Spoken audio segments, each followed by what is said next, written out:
Praise the Lord. Hallelujah. നോക്കിയ സഹോദരങ്ങളെ, ഓരോ ആഴ്ച എന്ത് വേഗമാണ് അല്ലേ. ഒരു ഞായറാഴ്ച കഴിയണു, പിന്നത്തെ ഞായറാഴ്ച കഴിയണു, പിന്നത്തെ ഞായറാഴ്ച കഴിയണു. എന്ത് പെട്ടെന്ന്.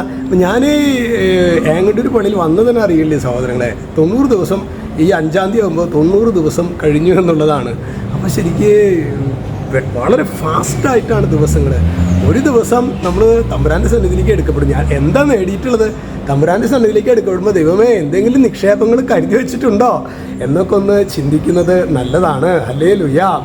ഇന്ന് നമ്മൾ ധ്യാനിക്കുന്നത് സംഖ്യയുടെ പുസ്തകം 1-ാമത്തെ അധ്യായത്തിലെ 54-ാമത്തെ തിരുവചനമാണ്. അവിടെ ശരിക്ക് നേതൃത്വത്തോട് ചേർന്ന് ഒരു ആത്മീയ യാത്ര നയിക്കേണ്ടതിനെ കുറിച്ചാണ് പറയുന്നത്. ഇവിടെ വചനം പറയാണ്, ഇസ്രായേൽ ജനം അപ്രകാരം ചെയ്തു.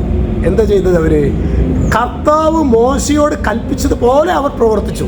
അതായത് നേതൃത്വത്തിനാണ് ദൈവിക വെളിപ്പെടുത്തലുണ്ടാകുന്നത്. വചനം എങ്ങനെയാണ് പറയുന്നത്? സങ്കീർത്തന പുസ്തകം 103:7, അവിടുന്ന് തൻ്റെ വഴികൾ മോശയ്ക്കും പ്രവൃത്തികൾ ഇസ്രായേൽ ജനത്തിനും വെളിപ്പെടുത്തി. അപ്പോൾ ഏത് വഴിക്കാണ്, ഡയറക്ഷൻ ഏതാണ് എടുക്കേണ്ടതെന്ന് നേതൃത്വത്തിനാണ് കർത്താവ് വെളിപ്പെടുത്തുന്നത്.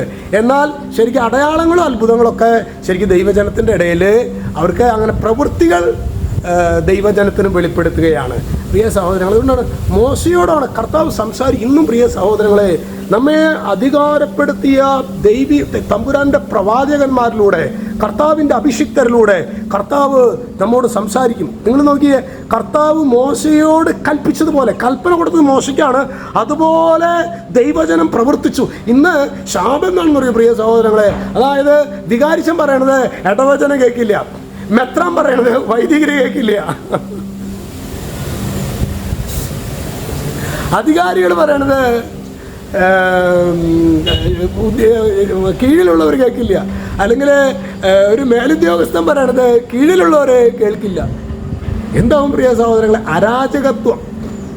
ഇന്ന് സഭയിലും സമൂഹത്തിലൊക്കെയുള്ള ഈ തിന്മയുടെ കെട്ടിൻ്റെ ഒരു മൂല കാരണമാണ് ധാർഷ്ട്യം, താന്തോണിത്തം. ഞാനത് ചെയ്യും, എന്താ ചെയ്യാം, നോക്ക് പറ്റുവാണ്, തടയാൻ പറ്റുകയാണെങ്കിൽ തടയേ. പ്രിയ സഹോദരങ്ങളെ, ഇത് പിശാചിൻ്റെ സ്പിരിറ്റാണത്. അതായത് വിധേയത്വത്തിൻ്റെ ആത്മാവ്, എതിർപ്പിൻ്റെ ആത്മാവ്, ഇങ്ങനെ 2 തരത്തിലുള്ള ദുഷ്ടാത്മാക്കളുണ്ട്. അതായത് ഒന്ന് പരിശുദ്ധാത്മാവാണ് ഈ വിധേയത്വത്തിൻ്റെ ആത്മാവ് എന്ന് പറയുന്നത്. എതിർപ്പിൻ്റെ ആത്മാവ്, അലസതയുടെ ആത്മാവ്, ഇത് പിശാചിൻ്റെ ആത്മാവാണ്.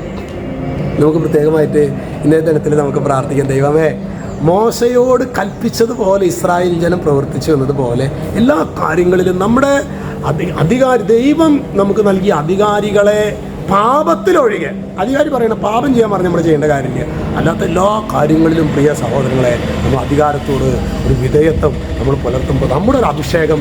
അച്ഛൻ്റെ ജീവിതത്തിലെ ഞാൻ എൻ്റെ ഒരു അധികാരിയാണ് അൻഡ്രൂസ് പിതാവ്. അൻഡ്രൂസ് പിതാവ് പറയുന്ന കാര്യങ്ങൾ ഞാൻ ശക്തമായിട്ട്, ചില എല്ലാ കാര്യങ്ങളൊന്നും ചിലപ്പോൾ എനിക്ക് മുഴുവൻ ഇഷ്ടമുണ്ടാകണമെന്നില്ല, പക്ഷേ പിതാവ് പറഞ്ഞ് ഞാനത് അനുസരിക്കും. അത് എനിക്ക് അഭിഷേകമാക്കി എൻ്റെ യേശു അത് മാറ്റി. അത്തരത്തിൽ നമ്മുടെ ദൈവം നൽകിയ അധികാരികളെ അനുസരിക്കാൻ വേണ്ട അഭിഷേകത്തിന് വേണ്ടി നമുക്ക് പ്രാർത്ഥിക്കാം. ഈശോ നമ്മെ എല്ലാവരെയും സമൃദ്ധമായിട്ട് അനുഗ്രഹിക്കട്ടെ. രക്ഷിതാവായ യേശു ക്രിസ്തുവിൻ്റെ നാമത്തിൽ ആശീർവദിക്കുന്നു, ഇപ്പോഴും എപ്പോഴും എന്നേക്കും. ആമേൻ.